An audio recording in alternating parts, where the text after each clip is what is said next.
Halo para pemirsa Mental Innovating, senang menemui Anda kembali bersama saya, Dr. Yan Tomarius, psikiater di Manado, dalam edisi ke-49. Edisi kali ini kita akan membahas tentang pre-power syndrome dengan post-power syndrome, atau biasa disingkat PPS. Nah, karena yang banyak adalah post-power syndrome, maka kita mulai dulu itu. Kemudian nanti yang berikutnya ya. Apa itu post-power syndrome? Sindrom adalah gejala-gejala kekuasaan sesudah ada gejala-gejala timbul sesudah seseorang menduduki kekuasaan. Siapa itu? Mereka biasanya pejabat tinggi, pejabat negara, pengusaha sukses, direktur atau kepala bagian, kepala dinas dan lain sebagainya. Ya, pengusaha sukses juga, kepala bank bisa dan lain sebagainya. Nah, kenapa bisa terjadi post-power syndrome? Jadi waktu dia berkuasa, dia kan dilayani ya. Mobilnya ditarikan, tasnya dibawakan, barang-barangnya, makanannya disiapkan, semua pegawai hormat dan sopan. Dan sesudah dia turun dari jabatan itu, entah karena dia pensiun atau dia diturunkan, maka pelayanan itu menghilang, berkurang dan menghilang. Sedangkan yang bersangkutan masih menginginkan. Jadi orang seperti itu kurang matang, kurang dewasa, neurotik namanya. Menyamakan bahwa dirinya dan kedudukannya itu sama adanya. Jadi kalau kedudukannya turun, dia juga turun. Sebenarnya tidak perlu. Kedudukan kita itu bersifat sementara. Pribadi kita tetaplah pribadi kita. Pribadi kita harus hormati. Walaupun orang lain tidak menghormati kita, kita menghormati diri sendiri.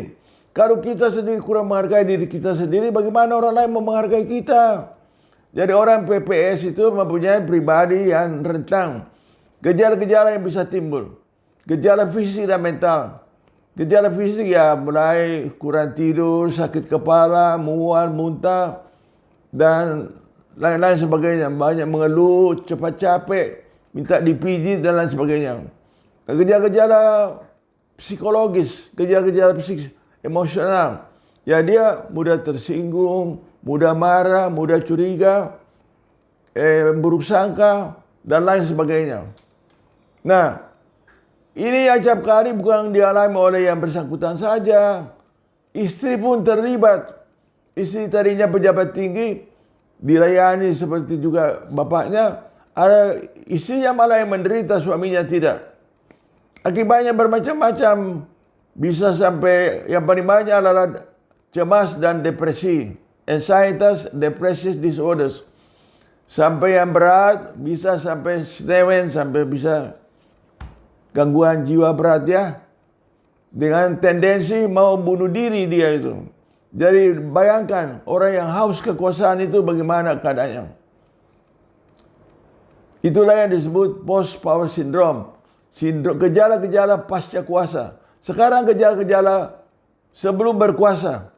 Pre-power syndrome. Pra ya. Jadi itu banyak dialami oleh, contohnya seperti caleg, calon legislatif itu yang berjuang membuang biaya, waktu, tenaga, usaha-usaha lainnya untuk berhasil. Tapi tiap kali dia gagal. Sedangkan keinginannya itu menggebu-gebu untuk menjadi seorang pejabat tertinggi. Tujuannya apa? Yang bermacam-macam. Mau nama, mau korupsi, mau apa dan lain sebagainya. Ya, jadi orang yang haus kekuasaan sebelum dia menjabat dan dia menderita gangguan jiwa ini disebut pre-power syndrome. Sekarang jalan keluarnya, adakah bisa memperbaiki? Adakah bisa mengurangi? Ada. Ya, itu asal syaratnya pertama ya. Jadi kalau saat konsul ke dokter jiwa bisa menerima kenyataan, biarpun tidak konsul ke dokter jiwa tidak apa-apa. Syaratnya bisa menerima kenyataan itu. Kedua, mencari teman-teman dan aktivitas di luar.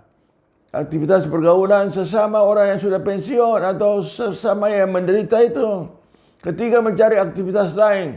Misalnya berkebun, beternak, memelihara anak. Pokoknya waktu itu bisa terisi.